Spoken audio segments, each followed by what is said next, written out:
वो कहावत तो सुनी होगी आपने कि भाई साहब जब घर की बात आती है तो हर कोई शेर होता है, लेकिन बात तो तब है जब आप बाहर जाकर कमाल करें। घर में तो हर कोई शेर होता है, लेकिन जब बाहर जाकर आप कुछ कमाल करते हैं तब असली बात होती है। और यह बात क्रिकेट में भी कही जाती है कि कोई भी प्लेयर जब अपने घर पर खेलता है तो आप उम्मीद करते हैं कि वो अच्छा ही खेलेगा, क्योंकि घर तो घर होता है ना। आप बचपन से अपनी उन्हीं कंडीशंस में खेलते हैं, चाहे आपका होम ग्राउंड हो या इवेंचुअली वो कोई भी ग्राउंड हो, कंडीशंस बहुत अलग नहीं होती हैं। तो उम्मीद करते हैं कि कोई भी प्लेयर जब अपने घर पे खेलता है तो कंपैरेटिवली बेहतर खेलता है। लेकिन बात तो तब है जब आप बाहर जाकर रन बनाएं, बात तो तब है जब आप बाहर जाकर स्कोर करें। उसे असली खिलाड़ी कहा जाता है जो बाहर जाकर परफॉर्म करता है।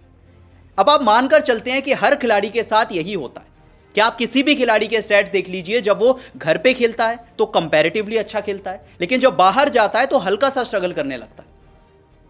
अब आई थिंक बाबर आजम उन चुनिंदा क्रिकेटर्स में से जिनके लिए ये कहावत लागू नहीं होती, उनकी अलग ही कहानी चल रही है। मतलब बाबर आजम जब बाहर खेलते हैं तो कंपैरेटिवली अच्छा खेलते हैं, वो रन भी बनाते हैं, वो परफॉर्म भी करते हैं, पर जब घर में आते हैं तो वो खेलना ही भूल जाते हैं। मतलब सोचिए ऐसा कैसे हो सकता है कि बाबर आजम घर के शेर नहीं है, वो बाहर के शेर हैं और घर पे आके ढेर हो जाते हैं। अब पाकिस्तान और वेस्टइंडीज के बीच जब दूसरे मुकाबले की शुरुआत हुई तो बाबर आजम बैटिंग करने आते हैं। उम्मीद थी फैंस को कि भाई साहब बाबर आजम परफॉर्म करेंगे, लेकिन बाबर आजम दोबारा से निराश कर देते हैं। 5 बॉल वो खेलते हैं जिसमें से 1 रन बनाते हैं और दोबारा से स्पिनर के सामने आउट हो जाते हैं। अब वैसे ये स्पिनर की अलग कहानी है, वो मैं बाद में डिस्कस करूंगा। पहले आप बाबर आजम का जरा परफॉर्मेंस कंपेयर कीजिए। अभी कुछ ही समय पहले बाबर आजम साउथ अफ्रीका में खेल रहे थे, 3 इनिंग्स खेली थी, तीनों में 50 बनाया था। सबसे पहले 85 बॉल पे 50 बनाया, 127 बॉल पे 58 बनाया और 124 बॉल पे 81 बनाया। साउथ अफ्रीका में खेल रहे थे जहां खेलना मुश्किल माना जाता है, पर 3 इनिंग्स में बाबर आजम के 3 50 आए थे। फिर वो आ जाते हैं अपने घर पर यानी कि पाकिस्तान में, और पिछली 3 इनिंग्स में Babar Azam single digit score पे आउट हुए, डबल डिजिट तक भी नहीं पहुंचे। 20 बॉल पे 8 रन, 11 बॉल पे 5 रन और 5 बॉल पे 1 रन। हैरानी की बात नहीं है ये। लोग कहते हैं भाई साहब घर में सब शेर होते हैं, बाबर आजम बाहर शेर हैं, घर में आके ढेर हो जाते हैं। ये क्या कहानी चल रही है? मतलब इसको लेकर क्रिटिसाइज करें, उनकी तारीफ करें, समझ ही नहीं आ रहा है क्या करें। मतलब सोचने वाली बात है कि बाबर आजम को अब 60 इनिंग्स हो चुकी हैं, उनका इंटरनेशनल 100 नहीं आ पाया है। 50 आपने बनाए हैं, आपने वापसी कर ली है। साउथ अफ्रीका सीरीज आपकी अच्छी गई थी, पर 100 का क्या? आपको पाकिस्तान का सबसे बड़ा प्लेयर कहा जाता है, सबसे एक्सपीरियंस प्लेयर कहा जाता है, इस जनरेशन के सबसे बेहतरीन प्लेयर्स में आपकी गिनती होती है। आखिरी 100 आया था 2023 में, वो भी एशिया कप में नेपाल के सामने। 60 इनिंग्स हो चुकी हैं, बाबर आजम किसी भी फॉर्मेट में एक शतक नहीं लगा पाए। हाँ, फॉर्म वापस आ गई थी, साउथ अफ्रीका में अच्छा खेल रहे थे, 50s भी बना रहे थे, पर शतक नहीं आया है। और जैसे ही पाकिस्तान लौटे हैं फॉर्म भी वापस चली गई है। और ये कहानी है पिछली कई सीरीज की। उन्हें ड्रॉप भी किया गया था इंग्लैंड सीरीज में इसी वजह से, क्योंकि वो घर पे रन नहीं बना पाते। पिछली कुछ इनिंग्स अगर उनकी देखें तो 5 बॉल पे 1 रन, 11 बॉल पे 5 रन, 20 बॉल पे 8 रन, 18 पे 5, 71 पे 30, 18 पे 11, 77 पे 31, 50 पे 22, 2 पे 0, 41 पे 27। ये उनके घर के स्कोर्स हैं भाई साहब, एक भी 50 नहीं है। कितनी हैरानी की बात है कि जहां बाबर आजम ने अपनी पूरी क्रिकेट खेली है, बचपन से लेकर अब तक, एक 50 नहीं लगा पाए हैं। आखिरी बार याद ही नहीं आता बाबर आजम ने पाकिस्तान में कब 50 लगाई थी।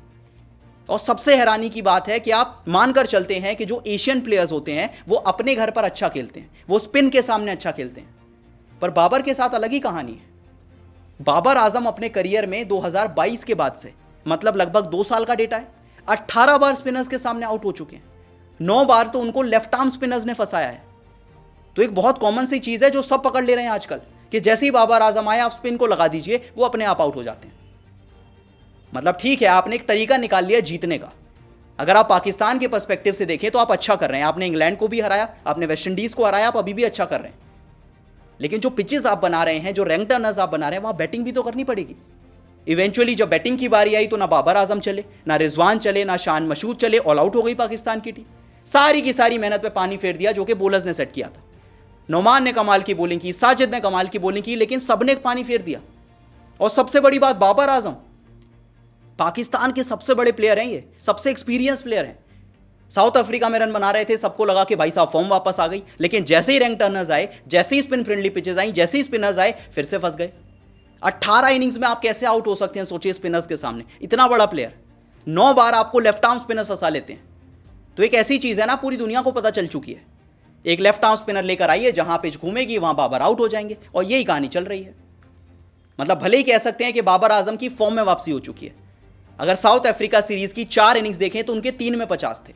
लेकिन अगर आप एक बड़ी पिक्चर देखें, दिसंबर 2023 से लेकर अक्टूबर 2024 तक लगभग 1 साल वो एक भी 50 नहीं लगा पाए थे।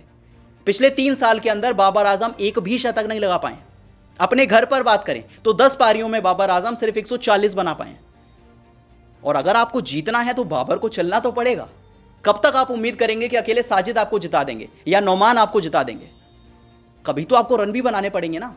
हर मैच में तो नहीं होगा कि भाई साहब नौमान आएंगे 12 विकेट ले लेंगे, साजिद 15 विकेट ले लेंगे। सिर्फ बॉलर्स की मदद से नहीं जीत पाएंगे आप।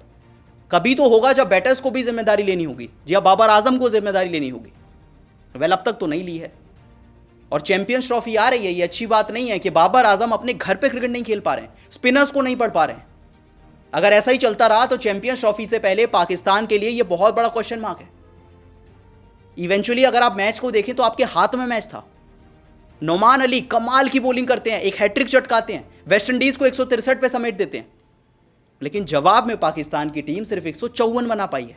अपने घर पे खेलते हुए, डोमिनेट करते हुए आप 9 रन से पीछे हो चुके हैं। क्या फायदा हुआ बॉलर्स का?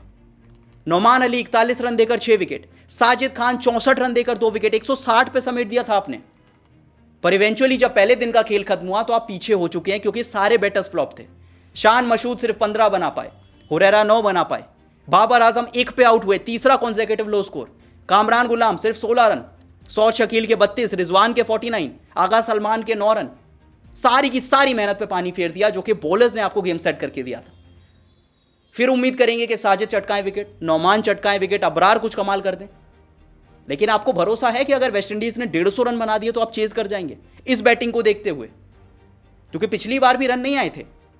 सौद शकील की पारी अच्छी थी, रिजवान की पारी अच्छी थी, बाकी तो पूरी टीम फ्लॉप थी।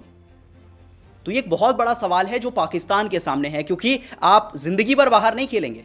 साउथ अफ्रीका में नहीं खेलेंगे, ऑस्ट्रेलिया में नहीं खेलेंगे, न्यूजीलैंड में नहीं खेलेंगे। आधे मैचेस तो घर पर ही खेलने होंगे। ऐसी पिचेस मिलने वाली हैं।